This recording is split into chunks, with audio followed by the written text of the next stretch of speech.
Hey, it's Alan, and I just wanted to let you know that you can now listen to the ongoing history of new music early and ad-free on Amazon Music, included with Prime. There are 3 moments when I remember looking at something in my hands and realizing that this thing was going to change my life. The first time was on my 6th birthday when my grandmother gave me a portable transistor radio. I was still awfully young, but I somehow knew that I could now control not only what I listened to, but where and when. A big deal when Mom and Dad controlled the radio. The second time was in 1999 when I was given a prototype of a device called an RCA Lyra. It was an early digital music player capable of holding up to an hour's worth of music. And no matter how hard I shook it, the music would not skip. For someone who liked to go running to music, that was a really big deal. And the third time was when I searched for and found an obscure song on my iPhone. I had just installed the long-gone Rdio app and was still very skeptical about this whole new streaming thing. The idea that you just paid for access and not to own the music was rubbish until that day when I figured it out. We've come such a long way when it comes to making music portable, especially in the 21st century. What was once science fiction is now reality. Taking our music with us is so easy right now that we forget how long it took us to get to this point and how much technology we had to go through to get here. This is the history of portable music, part 2. This is the Ongoing History of New Music podcast with Alan Cross. Hello again, I'm Alan Cross, and this is the second half of a program looking at how music became portable. On part 1, we started with wind-up gramophones and moved through the transistor radio, the 8-track, the cassette, and the CD player. And now we're into the 80s, looking for some sort of portable device to take us beyond the compact disc.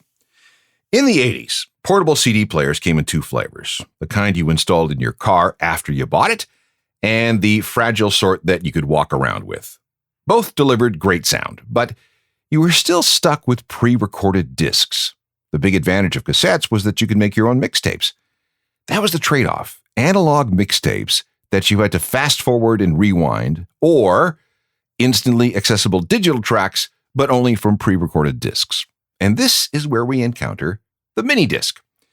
This was a format that was somewhere between a CD and one of those old 1.44 megabyte floppy disks we once used in a computer. And it was another invention by Sony. They started working on mini discs in 1983, about a year after the CD was introduced.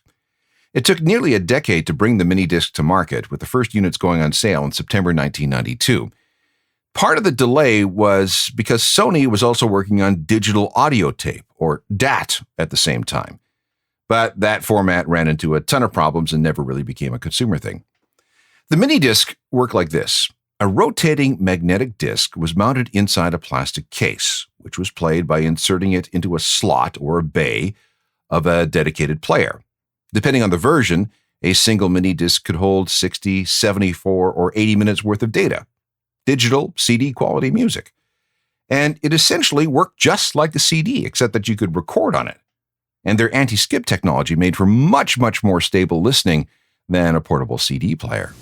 Every beat of my heart, every breath I take, you're the only one. What more can I say? Oh, girl. The amazing Sony Mini Disc is the digital way to record your music on a disc and personalize your favorite mix. Look at you.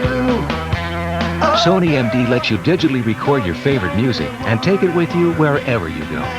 every time I look at you. Make it down to Circuit City and make it. There were even in-dash mini disc players for the car, made by Sony, of course. And as with the CD, the technology was licensed to other manufacturers like Alpine, Clarion, Blaupunkt, JVC, Kenwood, Panasonic, Pioneer, and others. The format did great in Japan and Europe. North America? Not so much. Some of us used mini discs in the audio business. They were really handy for recording interviews. But overall, the mini disc was a disappointment. However, there was a period of time when you could walk into a good-sized record store and find a small display filled with pre-recorded mini discs. For some reason, I have one. And it's a version of Depeche Mode's Violator that was issued in Germany.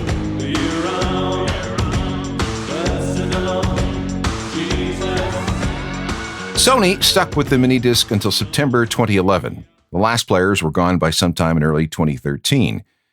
And if you missed the mini disc boat, don't worry. Only about 22 million units were sold worldwide. And remember that the Sony Walkman sold 350 million. As a sidebar, it's probably worth mentioning that in addition to pre-recorded mini discs, you could, for a while, buy pre-recorded DAT tapes. But like I said before, DAT machines were too expensive for the general public, so supplies of pre-recorded tapes were tight. And today, collectors pay way too much for these things. I've seen them selling for hundreds of dollars each. Not worth it, unless you're, a freak about these things. I do have one, though. It's New Order's Substance collection that was sold as a 2 DAT tape set sometime in the 90s. And because we used DAT tape to back up ongoing history shows back in the day, we still have a working DAT player. Can we play something from that, please? Yeah, that'll do.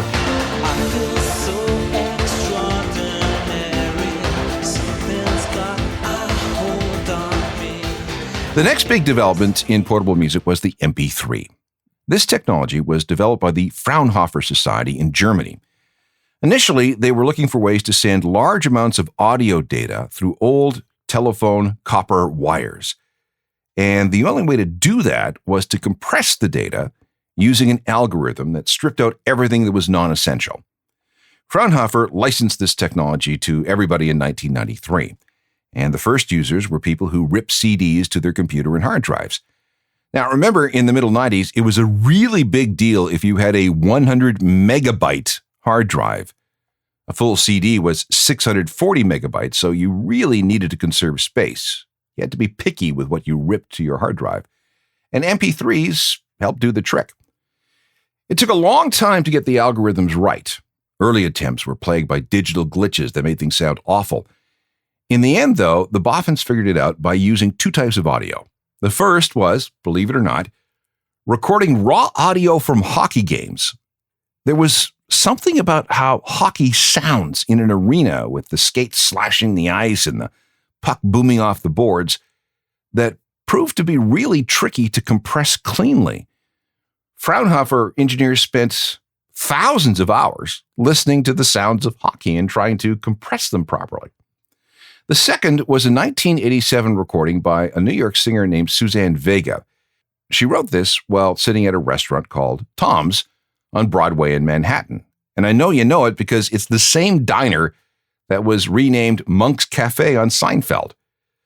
The recording is an extremely clean a cappella performance. Knowing that it was really, really difficult to compress such a warm a cappella performance, the Fraunhofer people seized on it, trying again and again and again, thousands of times, to tweak the algorithms until they realized a clean, compressed track. They finally did it. So, although she had nothing to do with the technical aspects of the MP3, Suzanne Vega has gone down in history as the mother of the MP3. I am sitting in the morning at the diner on the corner. I am waiting at the counter for the man to pour the coffee, and he fills it only halfway, and before I even argue, he is looking out the window at somebody coming in. In the middle 90s, with the internet starting to catch on, MP3s proved great for sharing music, even through clunky old dial-up modems. This had the recorded music industry freaking out for the first time over digital piracy. A similar freakout was one of the things that killed DAT tape, digital audio tape. The industry insisted upon a whole whack of copy protection measures, which rendered the machines basically useless for most consumers. Now, though, MP3s could be copied endlessly and sent around the planet at the speed of light. Fortunately, though, these music files were still confined to listening on computers. Well, not entirely. Let's just back up a bit.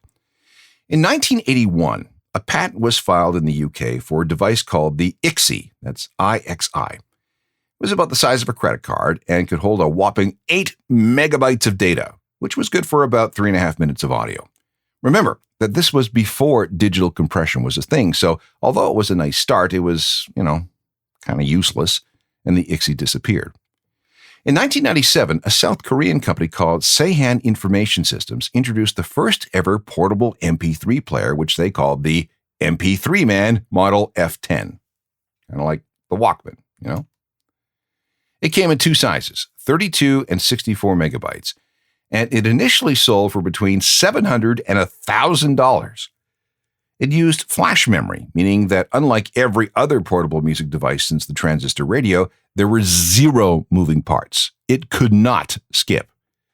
You loaded it by docking the MP Man in a docking port that you connected to your computer. RIP tracks could then be transferred over.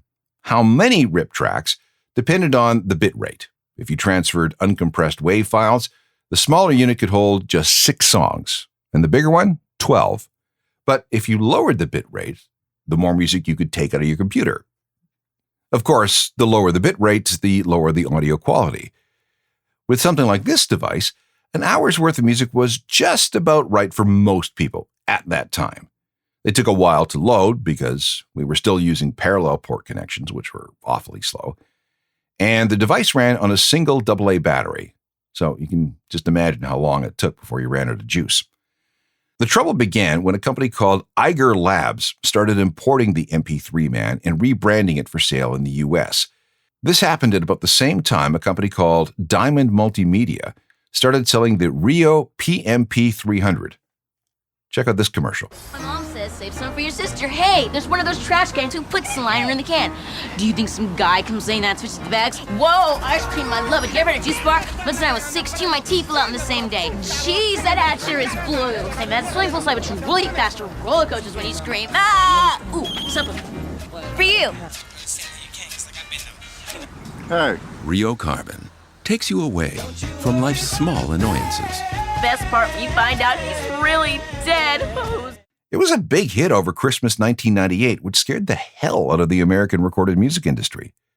This thing encouraged illegal copying and digital theft, they said. And the whole thing went to court. But Diamond Multimedia won the case based on a 1976 U.S. Supreme Court ruling that made it okay for Sony to sell VCRs. That decision said that such devices were legal because they allowed for private copying of material for private use.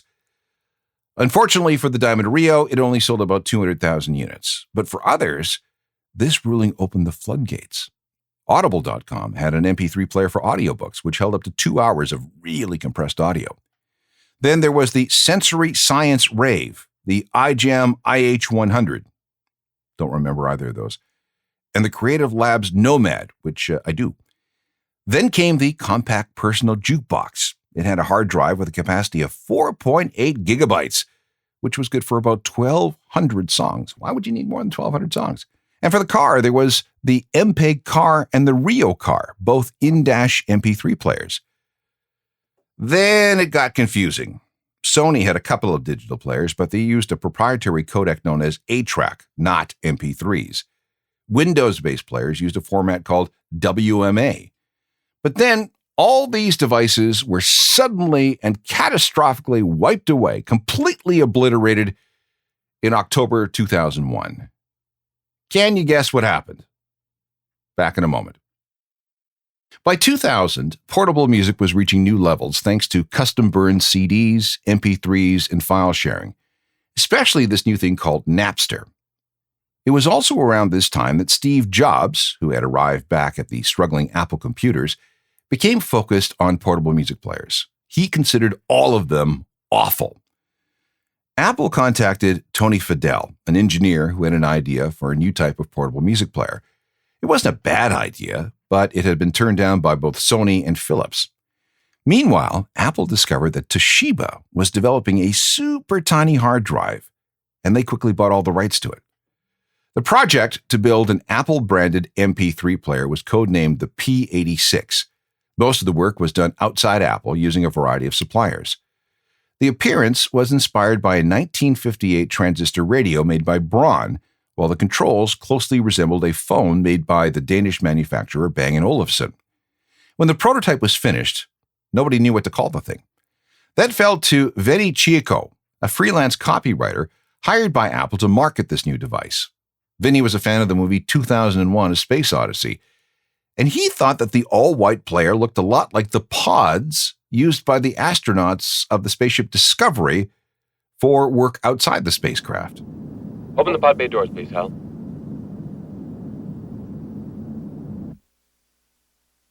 Open the pod bay doors, please, Hal.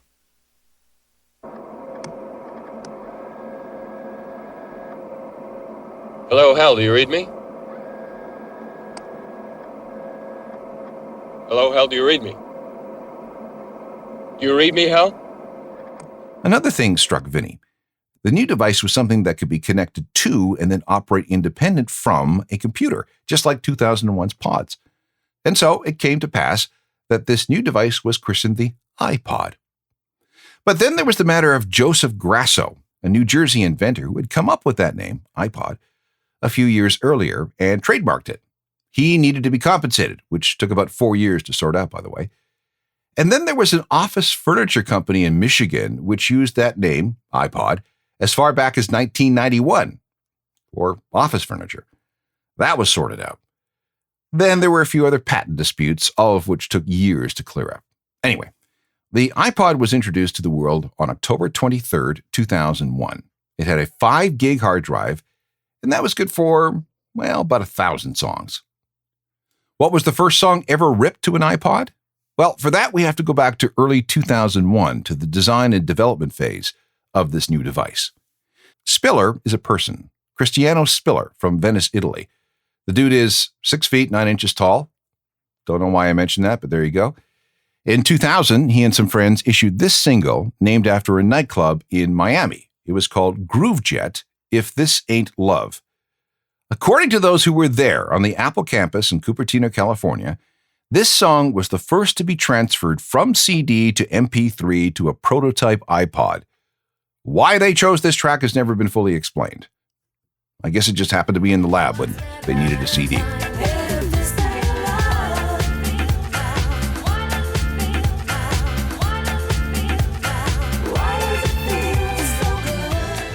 The iPod became the fastest-selling portable music device of all time and was the product that launched Apple on its way to becoming a $2 trillion company. Apple sold 350 million units in a third of the time it took Sony to sell that many Walkmans. In 2006, iPod sales made up 48% of all of Apple's revenue. A big part of that success had to do with the fantastically effective TV commercials for iPods, with the dancing silhouettes highlighting the white headphone cords while the coolest music of the day played. The very first band to benefit from appearing in an iPod commercial was the English electronic duo called Propellerheads. The ad agency chose this song from their 1998 album Decks and Drums and Rock and Roll for the first spot. It's called Take California. I thought you all might begin your tour here.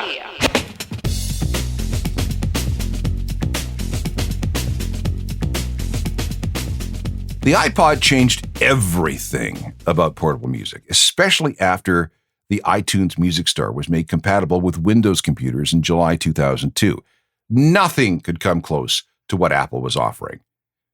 Well, okay, there was the Microsoft Zune. Wait, no, that was a terrible failure despite a massive marketing campaign. I actually got a Zune, and I can tell you that it's quite terrible when compared to any generation of iPod you choose. And while there were other MP3 players out there, for most people, it was either get some kind of iPod or nothing. For many, the best iPod was known as the Classic, which could hold up to 160 gigs of songs. That's good for about 40,000 songs in your pocket. That's like 3,500 albums, which is a hell of a jump from those old Diamond Rio players that could hold maybe an hour's worth of music. What more could you possibly want than 40,000 songs in your pocket? How could it possibly get any better? We have reached the pinnacle of portable music. Well, no, because there was still a ways to go. Hang on. By 2006, the whole world was iPod crazy. Yeah, there were other options, but nothing really beat an iPod. What could possibly be better? Well, what about a phone that doubled as a portable music player? Mobile phones had gotten a lot smaller while their solid-state memories were getting a lot bigger.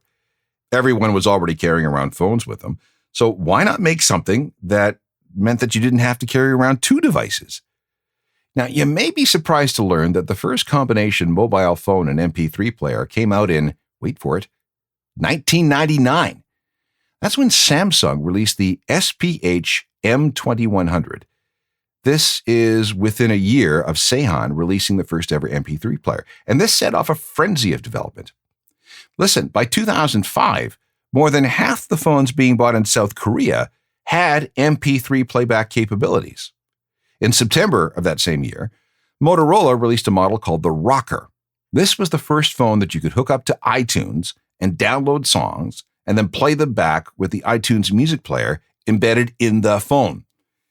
It was a nice proof of concept, but really not all that useful. The Rocker could only hold about 100 songs, and transferring music to it was painfully slow. A number of iterations were in production as late as the summer of 2009, but, not what you'd call a success. Most people were better off with the growing line of iPods, from the original style to the Nano to the Tiny Shuffle to the super cool iPod Touch, which had a big touch screen and could connect to Wi-Fi and had up to 32 gigs of storage with its first generation model. But that was just the warm-up. Let's go back to January 9th, 2007, when Steve Jobs stepped onto the stage at an event called Macworld. This is a day I've been looking forward to for 2.5 years.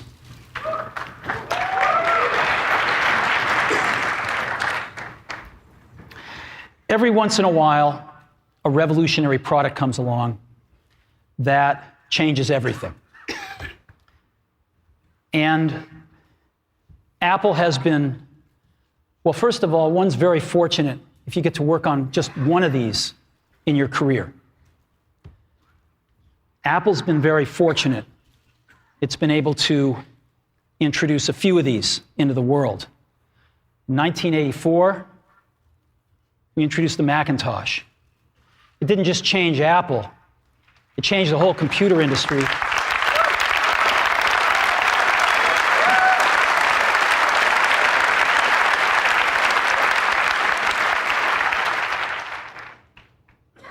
In 2001, we introduced the first iPod. And it didn't just change the way we all listen to music. It changed the entire music industry. Well, today, we're introducing 3 revolutionary products of this class. The first one is a widescreen iPod with touch controls.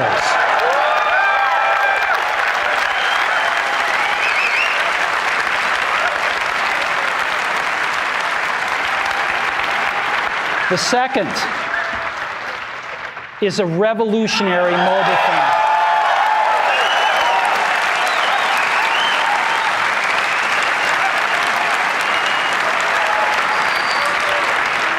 And the third is a breakthrough internet communications device. So, 3 things: a widescreen iPod with touch controls, a revolutionary mobile phone, and a breakthrough internet communications device. An iPod, a phone, and an internet communicator. An iPod, a phone. Are you getting it?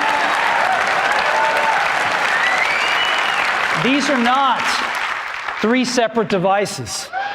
This is one device. And we are calling it iPhone. Today, Apple is going to reinvent the phone. Yeah, no kidding. The iPhone was years ahead of any other device in the market. Funny story, though. When Steve Jobs was making that presentation, the engineers working on that project weren't entirely confident that the phone their boss had on stage would work as promised.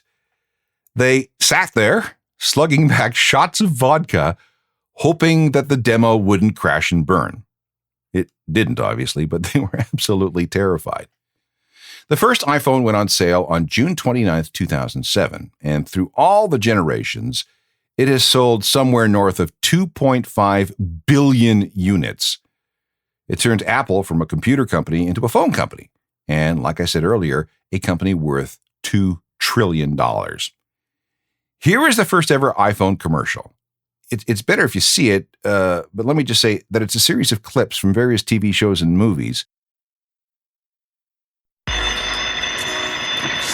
Hello? Hello. Hello? Hello. Hello? Hello. Hello? Hello. Oh, hello, Barney. Hello. Hello? Hello. Bonjour. Hi. How you doing there? Yellow.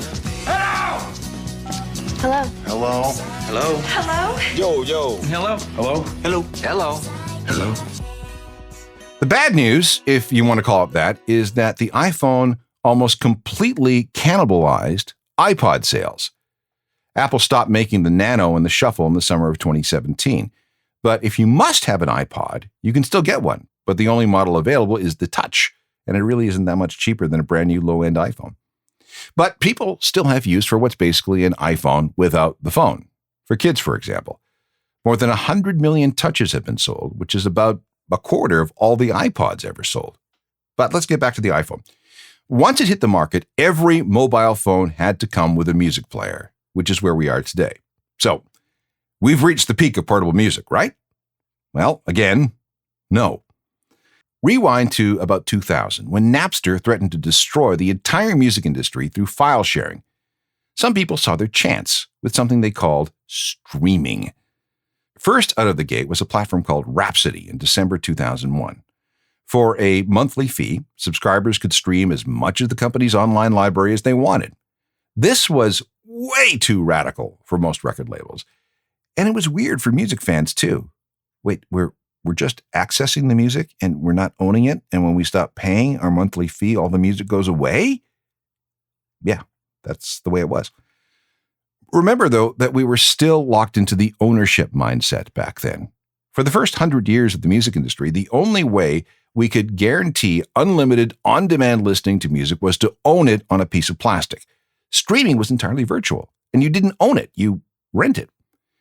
It took a long time for people to come around to this idea. But now the entire music industry depends on streaming. Spotify is the biggest platform, followed by Apple Music, and in third place, Amazon, largely because people are streaming music through their Alexa smart speakers. But then we also have Tidal and Deezer and SoundCloud and Qbuzz and dozens of others. Even Rhapsody, the original streaming music service, is still with us. Although after they bought the intellectual property rights of Napster, they rebranded themselves with that name. Rhapsody is now known as Napster, a legal version. And today, outside of North Korea, every country on the planet has some kind of access to some sort of streaming service. Although, wait a minute, there is a North Korean streaming TV service called, and I did not make this up, it is called Manbang. That translates as everywhere. Lots of North Korean documentaries, apparently. Very entertaining. Places like India and the Middle East and China have their own streaming companies. They have names like Jukes and Patari and Enghami and Ghana, Melon and KKBox. As long as you have an internet connection and the right kind of portable device, you can instantly access somewhere beyond 75 million songs and counting from wherever you are on the planet. And if you want the video, that's no problem. Get that on your phone too. Everybody's got a YouTube app, right? Can music get any more portable than this? This song has been streamed about 1 billion times on audio streaming services, and the video is streamed 1.2 billion times on YouTube.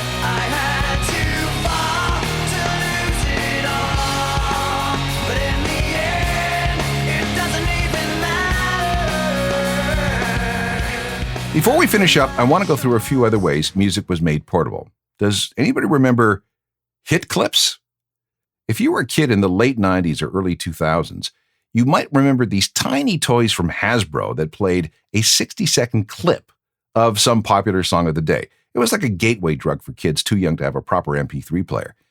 In fact, hit clips started as a toy that you got in McDonald's kids' meals. They then morphed into a device that cost about $20, and a cartridge of song clips, not full songs, but just clips, sold for $3.99. Some artists got into the heads of children this way. NSYNC, Backstreet Boys, Simple Plan, Britney Spears, Avril Lavigne, they all participated by having bits of their songs on Hit Clips devices. And so did Smash Mouth. Let's play their clip from Hit Clips.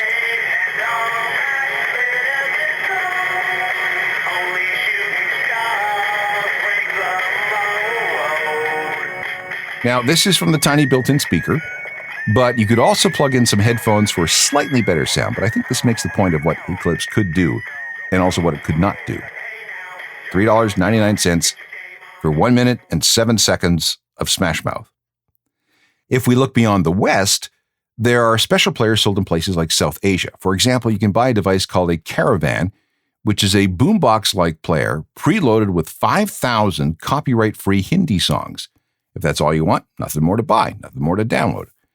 Then there's iGoGo, which is a combination MP3 player and shoulder massager. No, really, it comes in 3 parts. The unit with the music and 2 pads you place on your shoulders. There's the Wallet Tex, which is about the size of a credit card. No screen, no headphone jack, just a USB connection that you connect to whatever, I guess. And at the other end, there have been, and continue to be, attempts at getting the public to purchase dedicated music devices that play high-resolution audio, which is digital music recorded at better than CD quality. I've tried a few of them, including one by Sony that sounds terrific. But again, how are you going to convince people to carry around another device along with their phones? It's probably not going to happen. Just ask Neil Young, who tried really hard to get his Pono music player off the ground. He started with this playback device in 2012. It was shaped like a Toblerone bar, which means it didn't really fit that well in your pocket. And although it worked and sounded great, nobody cared. It disappeared from the market in early 2017. We have come such a long way with portable music since that first transistor radio appeared on the market in 1954. The idea of not being able to take your music wherever you go is so alien. It used to be such a big deal, such a technological advance to be able to go for a jog while listening to music. But now you can load up some music on your Apple Watch and listen while you're swimming. All you need are some waterproof Bluetooth headphones and you're good to go. I've even seen a product that allows you to stream Spotify while you're in the water. 75 million songs available while you're doing laps in the pool, which, I'm sorry, is just wild. So, how can music get more portable than what we've got now? I'll tell you. Implanted chips. And I'm not kidding. Elon Musk has a company called Neuralink, and he promises that we'll eventually consume music through a chip in our heads. Forget wireless Bluetooth headphones. The music will beam right into your auditory cortex somehow. It will happen. All ongoing history programs are available as podcasts, so you can listen to them anywhere. They're very portable. Just hit up any of the podcast delivery platforms and you're good to go. We can connect on Twitter, Facebook, and Instagram. There's my website for updates 365 days a year through a journalofmusicalthings.com. Get the free daily newsletter too, and send email to alan@alancross.ca. They will be answered. Technical production for all this is by Rob Johnston. We'll talk to you next time. I'm Alan Cross.